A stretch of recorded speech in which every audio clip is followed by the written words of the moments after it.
Hai, Assalamualaikum. Nama saya Siti Noor Nazura, nombor matrik F1049. Kami nak present pasal mini project 2 Python. Yang pertama, kami import TTK from all untuk buat coding ni. Yang kedua, kami import message board untuk display message board. Yang ketiga, kami import TTK untuk combo box. Yang keempat, kami import MySQL connector untuk connect ke database MySQL. Yang pertama, kami buat database class. Dalam database class tu kami letak init method untuk connectkan ke MySQL database. Kami namakan ClinicDB.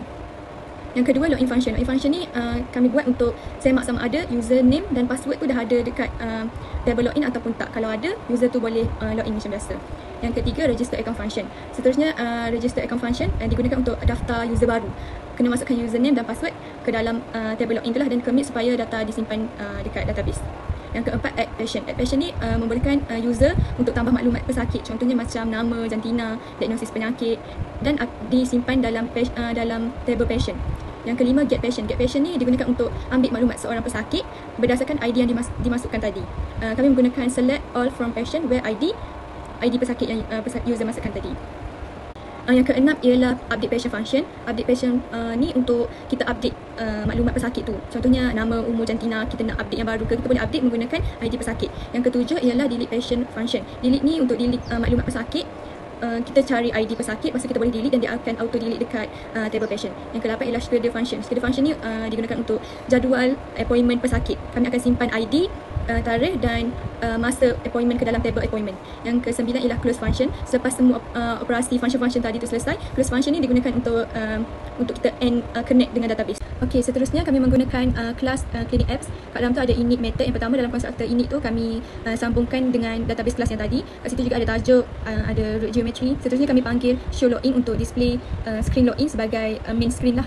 Yang seterusnya kami menggunakan clear method untuk reset screen. Seterusnya kami guna show login method. Show login method ni guna untuk display screen login. User perlu masukkan username dan password. Lepas tu bila tekan button login tu, dia akan panggil function login untuk sahkan maklumat pengguna tu. Lepas tu ada juga button untuk pergi ke register new user. Seterusnya login method. Login method ni akan ambil username dan password daripada user tadi dan panggil function self-db login untuk check dalam database. Kalau login berjaya, akan keluar message pop-up login dan dia akan display main menu. Kalau tak berjaya, message akan keluar invalid username or password. Seterusnya ialah show register account method untuk register new user. Contohnya user tak ada lagi account, jadi user ni boleh klik new user untuk ke screen register new user. Function show register account ni untuk display form dan untuk masukkan username dan password baru.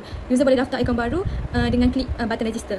Seterusnya register account method. Dalam function register account ni, sistem akan ambil data username dan password dan pastikan dua-dua tu wujud. Kalau ada, sistem akan masukkan data pengguna baru ke dalam database menggunakan self-db register account. Kalau berjaya, message akan keluar account register dan kembali ke screen login dan login macam biasa. Yang seterusnya show menu method, iaitu main menu. Selepas user login, berjaya login, user tu akan ke main utama iaitu main menu melalui function show menu. Dalam main menu ni ada beberapa pilihan macam register patient, book appointment, search, update, add, delete patient. Seterusnya log out untuk keluar daripada sistem. Assalamualaikum warahmatullahi wabarakatuh. Saya Syabashirah binti Muhammad Rafi'i, matrik F117. Saya akan present untuk patient registration form.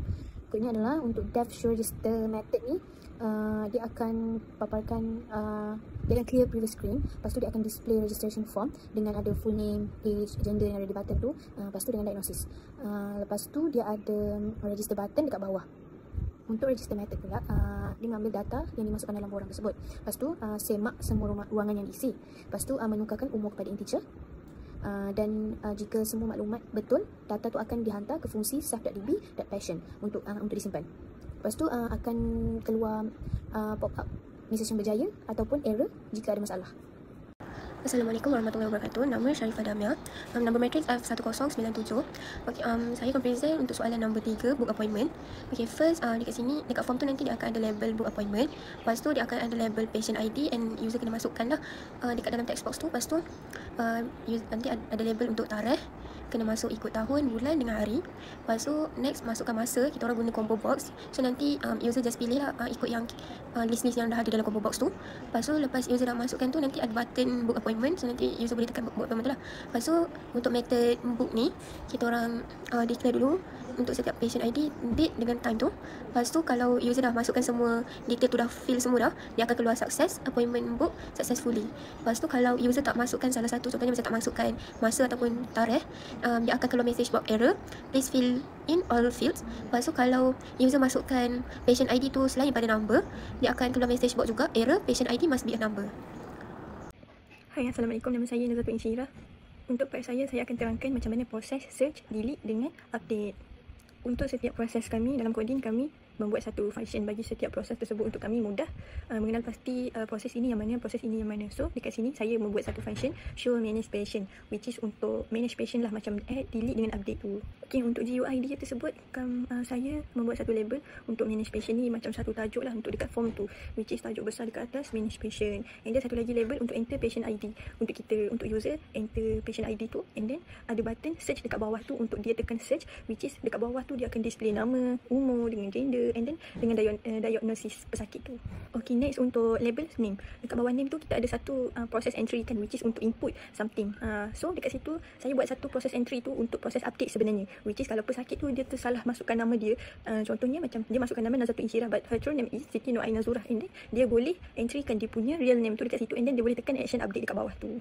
So macam tu lah, sebab tu lah kita letakkan satu process entry dekat setiap label, macam age, gender, dia boleh pick balik, dia boleh tulis balik lah untuk dia update proses tu kalau ada kesalahan. And then dekat bawah tu kita ada button update, delete dengan back to menu, which is command dia, command lain-lain. Command tu bermaksud dia ambil daripada function yang sebelum ni kita guna. Contohnya macam update patient yang dekat gambar tu saya ada letak. Kita dah buatkan function update patient tu tersebut daripada awal lagi. So kita nak panggil balik, untuk guna balik kita boleh gunakan command sama dengan self.update patient tu. Kita panggil balik dia punya function, which is dekat function tu dah ada dah. Kalau kita nak update something macam nama, age, gender, kita just guna ID tu. Kita just cari ID user tu, and then kita buatlah action apa-apa kita nak buat daripada proses update tu. Okay, seterusnya saya akan terangkan macam mana proses search ni berlaku. Okay, dekat proses line dekat first ni yang ada patient ID sama dengan self.search ID entry.get ni, macam kita nak key in kita punya ID, which is user tu nak key in dia punya ID, and then kita ada juga letak satu proses try untuk kita elakkan daripada user ni masukkan character instead of integer. So kalau user masukkan character, program akan paparkan satu message box error, please enter valid patient ID, which is kena guna integer lah instead of character kan. And then ada proses if data. If data tu maksudnya kalau nama, age dengan diagnosis pesakit tu dah betul, so dia akan paparkan success, patient found successfully lah. But kalau sebaliknya dia macam tak jumpa, which is ada kesalahan dekat patient ID tu yang user kena masukkan mula-mula, so dia akan paparkan patient not found kalau macam primary key salah macam tu. Okay, untuk next process is update patient. Dekat sini kita ada juga letakkan satu function try, which is kalau patient tu dia letak benda yang sama daripada asalnya, so akan ada message box lah yang tunjukkan error, benda tu dah sedia ada, so patient tu tersalah masukkan benda yang macam duplicate. Kalau nak update, kita kena masukkan yang berlainan daripada sebelum ni, barulah kita boleh update yang baru. Macam tu proses yang ini. Untuk proses delete seterusnya, kita ada function delete patient, which is sama je kita guna daripada awal tadi. Kita ada juga function try untuk mengelakkan daripada sebuah kesalahan lah daripada form tu. Untuk yang proses delete patient ni, user kena masukkan patient ID dulu, barulah dia akan boleh delete untuk lakukan proses yang next tu, which is kita nak delete patient tu kan. Macam contoh ni, kita nak delete Nazatul Insyirah, kita masukkan dia punya primary key ID tu nombor 4, and then dia akan, lepas tu kita tekan button delete, and then dia akan keluarkan satu message box untuk macam kita tanyalah untuk membuat satu confirmation, sebab takut user ni saja macam tersalah nak delete ke, so dia akan bagi satu confirmation, and then kalau kita confirm, so dia akan delete lah, so dia akan keluarkan satu message box patient delete successfully. Okay, kalau user tersalah masukkan primary key, which is ID tadi, dia akan keluarkan error dan patient ID tu salah lah, dan habislah coding kita. So macam biasa untuk run kita guna root.main loop. Okay, itu saja daripada saya.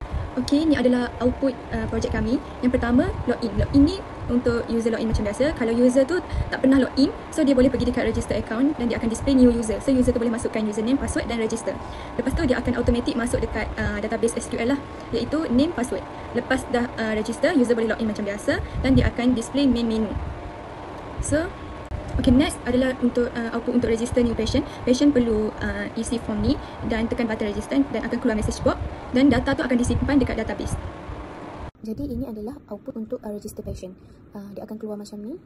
Lepas tu just masukkan detail yang dia nak, full names, age, gender dengan diagnosis. Lepas tu tekan button register tu. Setelah dia akan keluar pop up patient register successfully, which is data yang dimasukkan tu dah masuk dalam database. So dia akan masuk dalam database lah detail yang diisi tu. Itu saja dari saya.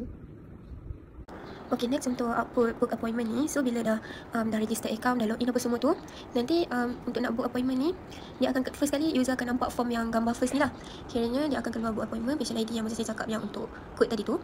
Lepas tu untuk database dia tu, dia akan keluar patient ID, date dengan masa dia yang user masukkan tadi tu. Saya rasa tu je daripada saya. Terima kasih.